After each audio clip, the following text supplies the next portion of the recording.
স্বাগতম সবাইকে। অবশেষে বেসরকারি শিক্ষক নিবন্ধন ও প্রত্যয়ন কর্তৃপক্ষ কর্তৃক প্রদত্ত এনটিআরসি এর ই রিকুইজিশনের সময় বর্ধিত করা আছে।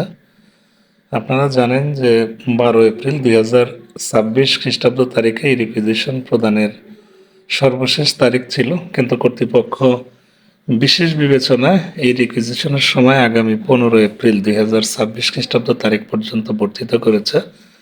আপনারা এনটিআরসির নোটিশ বোর্ডে এ ধরনের নির্দেশনা পাবেন।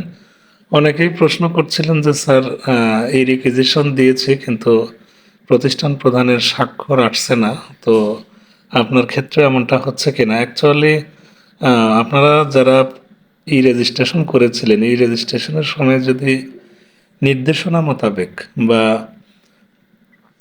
এই রেজিস্ট্রেশন প্রদানের যে যথাযথ নির্দেশনা ছিল, ছবি, সিগনেচার, তারপরে হচ্ছে এনআইডি, এগুলোর নির্দিষ্ট রেজুলেশন দেওয়া ছিল, সেই মোতাবেক যদি আপনারা ছবি, সিগনেচার বা এনআইডি ক্রপ করে থাকেন তাহলে কিন্তু অবশ্যই স্বাক্ষর আসবে।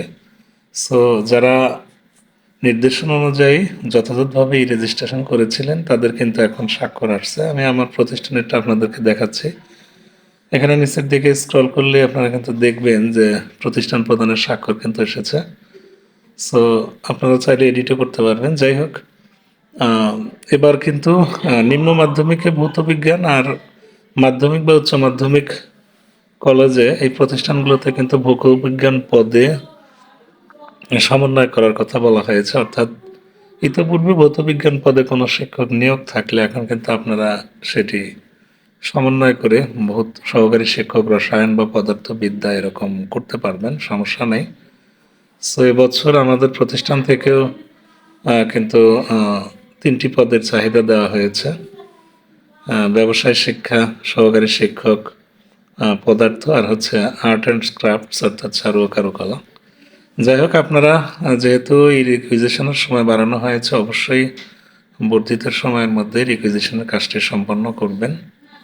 আর একটা পদের জন্য যে টাকা পেইড করতে হয় 200, ঠিক যতগুলো পদ দেন না কেন ঠিক 200 টাকায় কিন্তু দিতে হবে। অর্থাৎ পদ যতই বাড়ুক আপনাদের কিন্তু সে 200 টাকায় ফি পেমেন্ট করতে হবে টেলিটক প্রিপেইড সিম দিয়ে।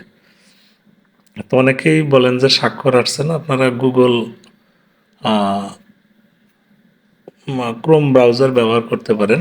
যদি আপডেট ব্রাউজার থাকে তাহলে কিন্তু সিগনেচার আসবে। যাই হোক, কর্তৃপক্ষের প্রতি কৃতজ্ঞতা জানাচ্ছি।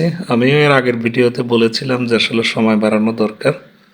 সো অবশ্যই কর্তৃপক্ষ বিষয়গুলো নজরে নিয়েছে এবং বিপুল সংখ্যক প্রতিষ্ঠান এই রিকুইজিশনের কাজ সম্পন্ন করতে পারেনি। সো এখন যেহেতু 15 এপ্রিল পর্যন্ত সময় কর্তৃপক্ষ বর্ধিত করে দিল, তো আশা করছি নির্ধারিত সময়ের মধ্যে আপনারা এই রিকুইজিশনের কাজটি সফলভাবে সম্পন্ন করতে পারবেন। তো ধন্যবাদ সবাইকে। এই রিকুইজিশন সংক্রান্ত কোনো সমস্যা হলে অবশ্যই জানাবেন, যথাসাধ্য সহযোগিতার চেষ্টা করব। ঠিক আছে, ধন্যবাদ। আর এই রিকুইজিশন শেষে অবশ্যই পেইড কপিটা আপনারা প্রিন্ট আউট করে রাখবেন, পরবর্তীতে এমপিও এবং অন্যান্য কাজে এই রিকুইজিশন কপিটি লাগবে।